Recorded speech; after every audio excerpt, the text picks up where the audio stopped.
For the break, Paul asked you how I lost the $25,000 lottery ticket. And the answer is, the hens pecked it to death.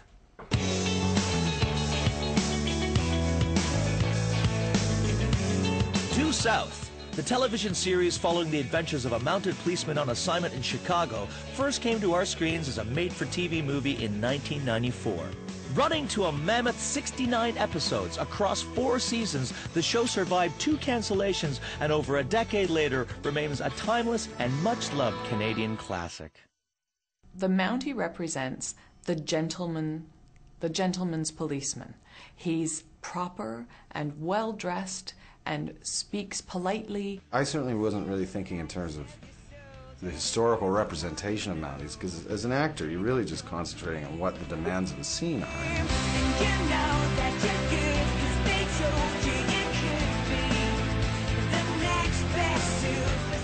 Through 100 years of film and television history, the square-jawed Mountie has become immortalized as a symbol of Canadian culture.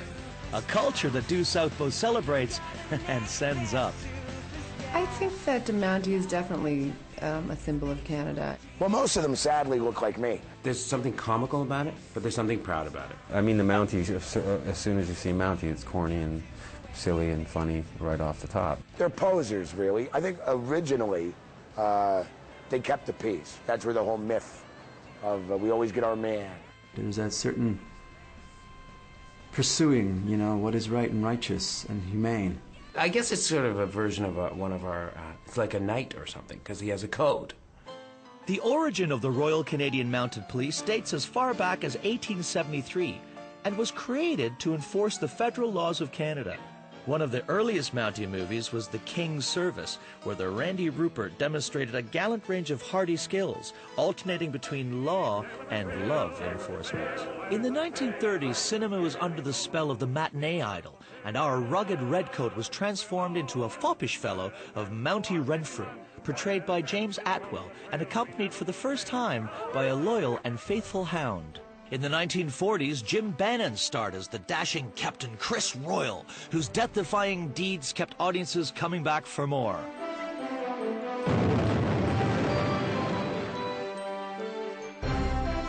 By the post-war 1950s, Sergeant Preston of the Yukon transferred from radio as a rugged and mature Mountie, and with Rex, the loyal mutt had become a mainstay. In 1959, the Mountie was exported to Britain when the weekly BBC television serial RCMP enjoyed a popular and short-lived stay on our screens. But our love affair with the red-coated Crime Stopper was revived in 1994 with the debut of Benton Fraser and Company and the latest ratings-winning mounted escapade, Due South. Somewhere in the middle of it, they're all slightly similar. I think there's a kind of a naivete, which is not weak. It's incredibly powerful and an essential goodness that seems to be at the center of the archetype. I'll be honest with you, man. I don't think I've seen a half dozen Mounties in my whole life. Tourists think that they actually go around in Canada like that stupid show where, you know, a guy in a red suit comes and saves you. A Mountie for a person living in a city is invisible. It's as much a myth as this Canadian politeness. An instant hit in Britain, Due South's American history would be more complicated and would give it the reputation of the show that wouldn't die. Well, it did have one of the kookiest lives of any series, I think, any big series in North America. It started on CBS. It was the first Canadian-produced television series ever to make it to the airways of primetime television in America. I think it carried with it a kind of, they were maybe a bit leery about it because it was outside of what they're used to. It had a harder time getting a broader audience because of some of the Canadian references. Damn, I should have brought the snow chains. Do we really got to cross the border? Yes, Rick. Although, you know, I imagine they'll have a dog sled at the bridge in case we should get stuck. It was sort of in the middle of the pack, partly because we were up against Friends in the first season.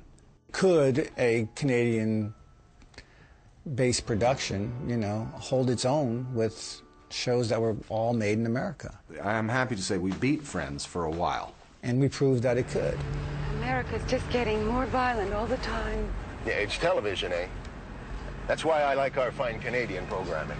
I think it was in reaction to some extent against what was dominating television at the time, particularly North American stuff, was very, very dark. Shows like NYPD Blue were really strong at that time, and a lot in that similar sort of vein. So this seemed to be kind of an antidote or a counterbalance to it. And we lasted for 2 seasons on CBS. Canada's very much like Australia when it comes to stars. They say, "Oh, I'd like to do a television show." Sorry, we got a guy that does one of those. You know, I'd like to do a movie. Oh, we had one. We made a movie last year.